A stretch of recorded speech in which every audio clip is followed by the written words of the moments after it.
మాజీ ఎంపీ విజయసాయిరెడ్డి చేసిన ఒక ట్వీట్ చాలా ఇంట్రెస్టింగ్గా ఉంది. పరోక్షంగా వైసీపీ అధినేత జగన్ను ఆయన టార్గెట్ చేశారు ఆ ట్వీట్ ద్వారా అంటున్నారు. నికోలస్ మదురోతో జగన్ను పోల్చుతూ విజయసాయి ఈ ట్వీట్ చేశారు అంటున్నారు. అమ్ముడు పోయిన కోటరీల మధ్య బందీలుగా ఉన్న ఓ ప్రజా నాయకులారా ఆలోచించుకోండి అంటూ అందులో రాసుకొచ్చారు. భవిష్యత్తులో మీకేం జరగబోతుందో ఇప్పటికైనా గుర్తించండి. వెనిజులాలో ఎంతో ప్రజాదరణ ఉన్న army, navy, air force, intelligence చుట్టూ ఉన్న మదురోను అతని భార్యను అమెరికా ఎత్తుకుపోయింది.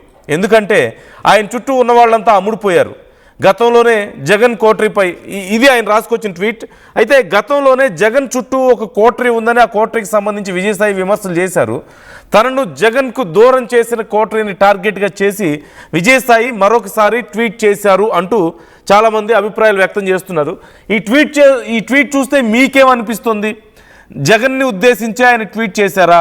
జగన్ని నికోలస్ మదురోతో పోల్చారా?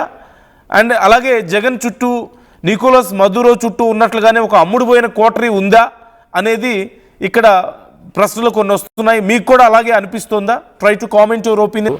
సో ఇప్పుడు ఎందుకు చేశారని చూడాలి మనం. విజయసాయిరెడ్డి ఉద్దేశం ఏంటి? జగన్కి జాగ్రత్త చెప్పడమా, లేకపోతే ఆయన్ను జగన్కి దూరం చేశారు అని గతంలో చెప్పినటువంటి ఆ కోటరీ మీద ఆయనకున్నటువంటి ఆ కోపాన్ని ప్రదర్శించడమా, లేకపోతే అతి త్వరలో ఇంకేదో జరగబోతుందని ఆయన ప్రిడిక్ట్ చేస్తున్నారా? ఎలా అర్థం చేసుకోవాలి మనం?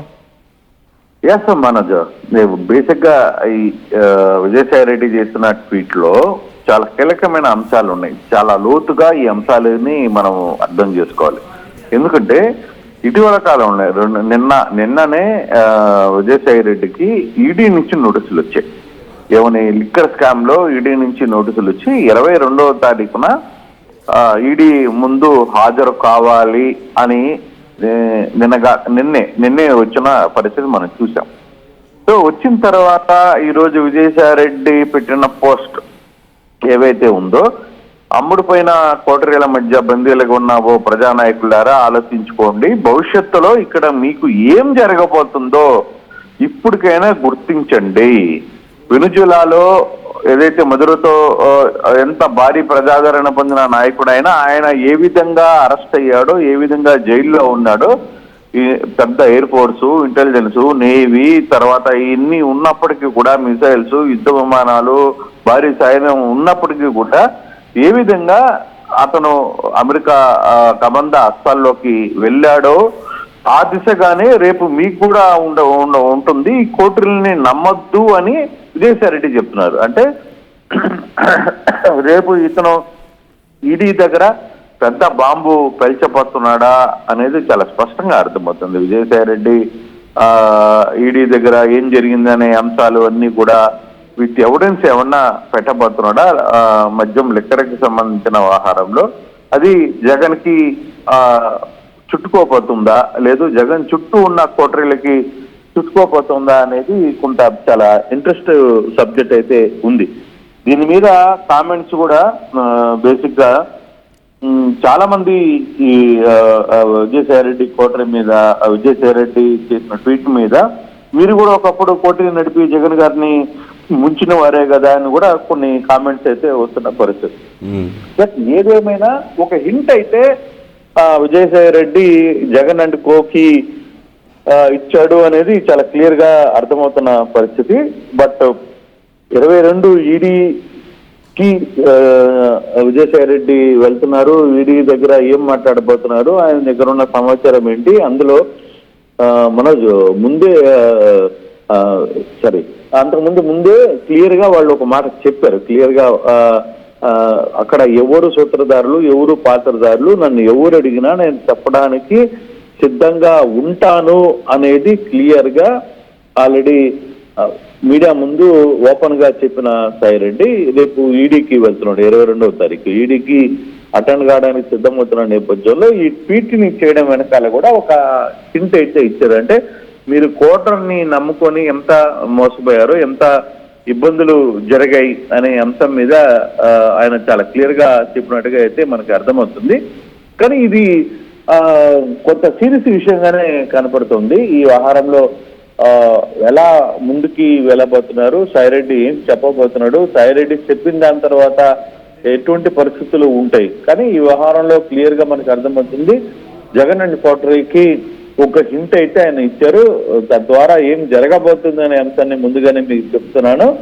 పెద్ద పెద్ద వెనుజులాకు సంబంధించిన వ్యవహారంలో అక్కడ అధ్యక్షుడు ఏ విధంగా అత్యంత ప్రజాదరణ కలిగిన వ్యక్తిని ఏ విధంగా ఒక బోన్లో తీసుకువెళ్లారో ఆ విధంగానే ఉండబోతుందని ఒక చిన్న హెచ్చరిక చేసినట్టుగైతే కనపడుతూ ఉంది.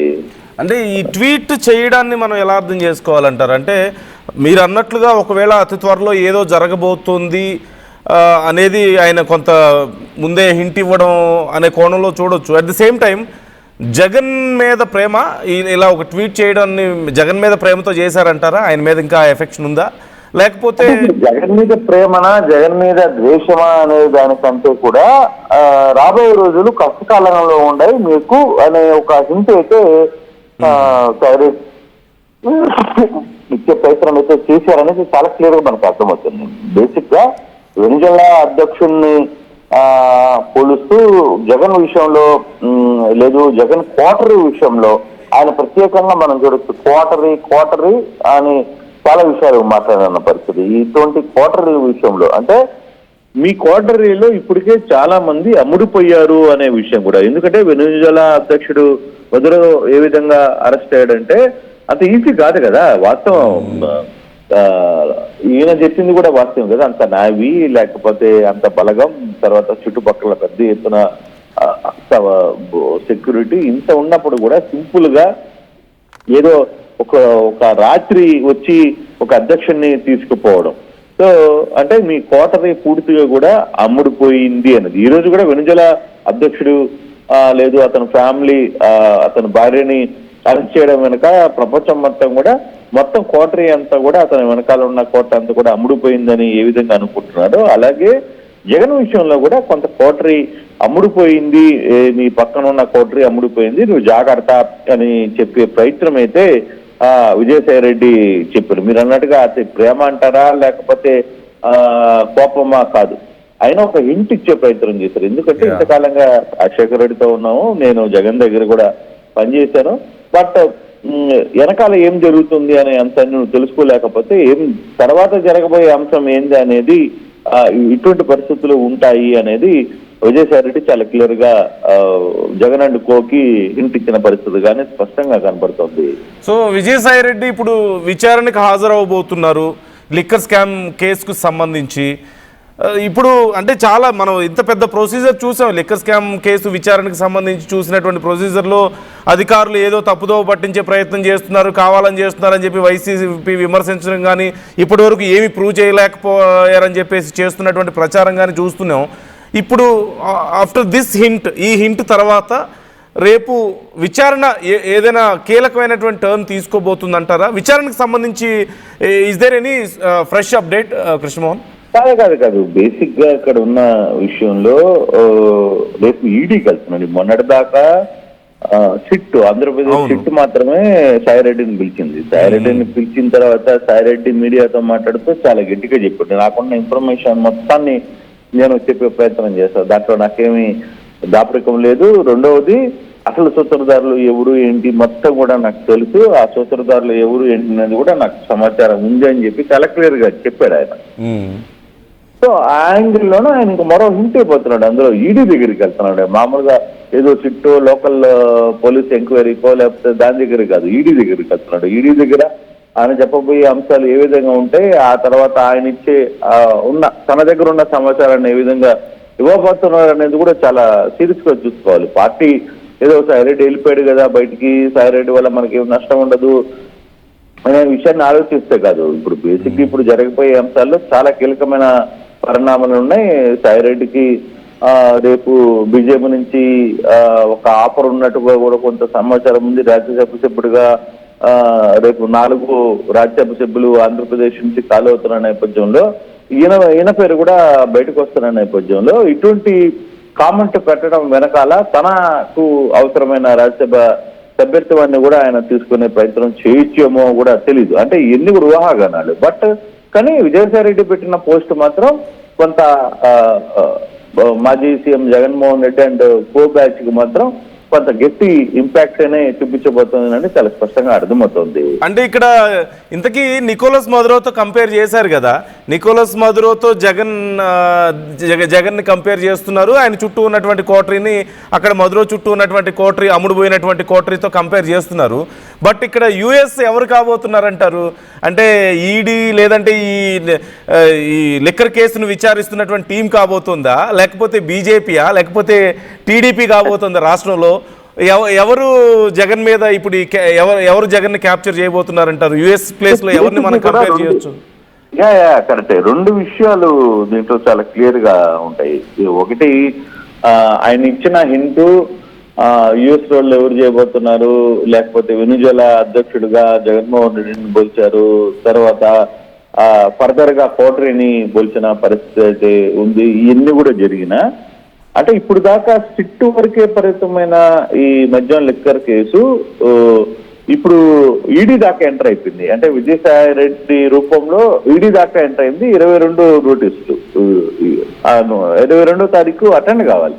సో అటువంటి నేపథ్యంలో సాయిరెడ్డి చెప్పబోయే చాలా కీలకమైన అంశాలు ఏ విధంగా రియాక్ట్ అవుతాయి, అంతకుముందు జరిగిన ట్రాన్సాక్షన్స్, లేకపోతే అప్పుడు బేసిక్ గా సాయిరెడ్డి చాలా కీలకంగా ఉన్నారనేది సిట్టు కూడా తన రిమాండ్ రిపోర్ట్ లో కూడా చాలా క్లియర్ గా చెప్పింది. సాయిరెడ్డి రోల్ ఏంటి అంటే ఓవరాల్ గా ఈయన ఎంతమందిని కూర్చోబెట్టుకుని మద్యం లిక్కర్ కేసు సంబంధించి వ్యవహారంలో మాట్లాడారు, లేకపోతే తన బంధువులకు సంబంధించిన వ్యవహారంలో ఏ విధంగా రియాక్ట్ అయ్యారు, ఇవన్నీ కూడా మాట్లాడిన సందర్భాలు ఉన్నాయి. కాబట్టి సో ఏ విధంగా ముందుకు వెళ్తారనేది చూడాలి. నందు బేసిక్ గా ఇప్పుడున్న పూర్తి ఇన్ఫర్మేషన్, లేకపోతే ఇవన్నీ కూడా తన దగ్గర ఎటువంటి ఇన్ఫర్మేషన్ ఉందో కూడా తెలీదు. కానీ అతను చాలా క్లియర్ గా చెప్పాడు, ఎటువంటి పరిస్థితులు అయినా సరే నాకు ఉన్న సమాచారం లేదు, నాకున్న అప్డేట్ ప్రతి ఒక్కటి కూడా పోలీసులకి లేదు అధికారులకి, విచారణ అధికారులు సిట్కి కావచ్చు లేకపోతే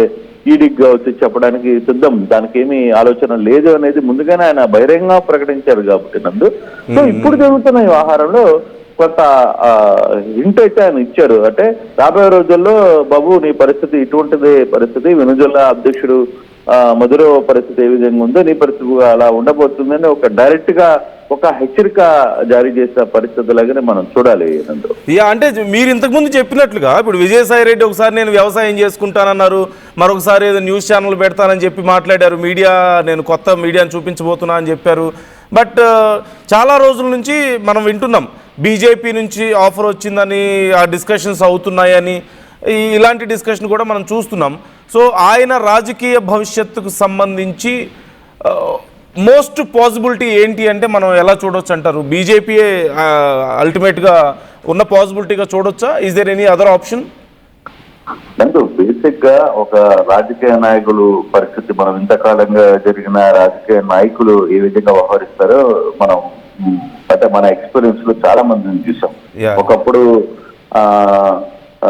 నా రక్తం పలానా వ్యక్తి అని చెప్పిన వీళ్ళు, లేదు ఇంకొకరు నేను జీవితం ఉన్నంత వరకు నాయకుడితోనే ఉంటాను, లేదు నేను చనిపోయినప్పుడు నా నెత్తిన వీళ్ళే రావాలి అని చెప్పిన ఇట్లాంటి నాయకులు చాలా మందిని మనం చూసాం. బట్ అవసరాలు, వారి వ్యక్తిగత అవసరాలు, అక్కడ ఉన్న పరిస్థితులు, అక్కడ జరుగుతున్న ఇంపాక్ట్ లో చాలా పరిస్థితులు మారిపోయిన పరిస్థితులు కూడా మనం చూసాం. చాలా మంది తీవ్ర విమర్శలు చేసిన మంత్రులు కావచ్చు, లేకపోతే ఎమ్మెల్యేలు కావచ్చు, వీళ్ళందరూ కూడా తన అవసరాల కోసం ఆ పార్టీకి చేరిన పరిస్థితి చూసాం, పార్టీలు మారిన పరిస్థితులు చూసాం, తర్వాత వాళ్ళ సొంత అవసరాల కోసం వేరే పార్టీలకు వెళ్ళిన పరిస్థితులు చూసాం. అంటే ఇవన్నీ కూడా రాజకీయ అంటే ఒక స్వార్థం, వాళ్ళకున్న ఒక స్వార్థం, వాళ్ళకు పదవులు కావాలి, లేకపోతే తమను తాము రక్షించుకునే ప్రయత్నం చేయాలి, ఎక్కడైనా సరే మాకు ఇబ్బంది జరగకుండా చూసుకోవాలి. గతంలో ఒక పార్టీలో పెద్ద ఎత్తున స్కాములు చేసి ఇంకోటి చేసిన వ్యక్తులు కూడా ఈ రోజు వేరే పార్టీలకు జాయిన్ అయ్యి, అంటే ఈ రెండు రాష్ట్రాల్లో తెలంగాణ, ఆంధ్రప్రదేశ్ దీంట్లో కాదు, ఇక్కడే కాదు, మొత్తం భారతదేశంలోనే ఇప్పుడు చేసిన స్కాములు, పెద్ద పెద్ద స్కాములు చేసిన, బ్యాంకులు రాబరీ చేసిన, బ్యాంకులు ఇప్పటికీ కొన్ని వేల కోట్లు డబ్బులు కట్టాలని చెప్పిన వాళ్ళందరూ కూడా కొన్ని అధికార పార్టీలకు వెళ్ళిపోయే పరిస్థితులు మనం చూసాం. ఇప్పుడు మన కళ్ళ ముందే చాలా మంది పేర్లు మనం చెప్పుకోవాలి, కానీ ఇప్పుడు పేర్లు అప్రస్తుతం కానీ, బట్ ఇటువంటి వ్యక్తులు ఆహారంలో కొంత ఎవరి ఇష్యూస్ వాళ్ళకి ఉంటాయి, లెక్కలు వాళ్ళకి ఉంటాయి. బట్ ఏం జరగబోతుంది అని చూడాలి. దీని వెనకాల ప్రతి ఒక్క పార్టీకి ఒక రాజకీయ లెక్క ఉంటుంది, ప్రతి లెక్క ఉంటుంది. ఆ లెక్క ప్రకారమే ఇవన్నీ నడుస్తుంటే మొన్నటిదాకా గమ్మునున్న చాలా మంది ఈ రోజు బయటకు వచ్చి మాట్లాడేస్తారు. అప్పుడు జరిగిన పరిస్థితులకు మనం చూడాలి నందు. Right. Thank you Krishnamohan, thanks for the details. So మొత్తం మీద ఇక్కడ చాలా ప్రశ్నలు ఉన్నాయి. Very first and important question, ఈ ట్వీట్ ఉద్దేశం జగన్ ఉద్దేశించా కాదా? జగన్ ఆయన చుట్టూ ఉన్నటువంటి కోటర్ని